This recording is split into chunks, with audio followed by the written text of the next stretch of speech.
T20 world cup 2026లో India Pakistan match ఇంకొన్ని గంటల్లో స్టార్ట్ కాబోతుంది. అయితే 4-5 రోజుల నుంచి ఎక్కడ చూసినా ఉస్మాన్ తారీఖ్ ఇదే గోల. మన బ్యాటర్స్ అంతా పనికిరాని దద్దమ్మలైనట్లు ఆ ఒంటి పిర్ర కుంటు చేతి గడికి మనమే హైప్ ఇచ్చేస్తున్నాం. మనం ఇచ్చే హైప్ చూసి పాకిస్తానీలు నవ్వుకుంటున్నారు. ఏంట్రా ఎదవల్లారా, మా ఒక్క బౌలర్ని చూసే ఇంతలా భయపడిపోతున్నారు. మీరంతా ట్రోలింగ్ చేసినా మీ ప్లేయర్లలో ఒక్కొక్కళ్ళకి మా తారీఖ్ అబ్బు తుప్పొదిలిస్తాడు. ఇది పాకిలు చేస్తున్న కామెంట్స్. ఉస్మాన్ గడు మహా అయితే 4 ఓవర్స్ వేస్తాడు. ఆ 4 ఓవర్స్లోనే 10 వికెట్లు తీసేస్తాడా?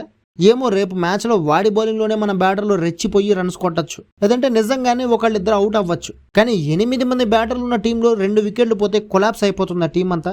పాక్ బౌలింగ్ అటాక్లో తారిక్ 4 ఓవర్లు వేస్తే ఇంకా 16 ఓవర్లు ఉన్నాయి. ఆ 16 ఓవర్లు షాదాబ్ ఖాన్, అబ్రార్ అహ్మద్, మహమ్మద్ నవాజ్, షాహీన్ అఫ్రిది వేస్తారు. వీళ్ళు కూడా డేంజరస్ బౌలర్సే. షాదాబ్, అబ్రార్ ఉస్మాన్ కంటే డేంజర్ అండ్ ఎక్స్పీరియన్స్డ్ బౌలర్స్.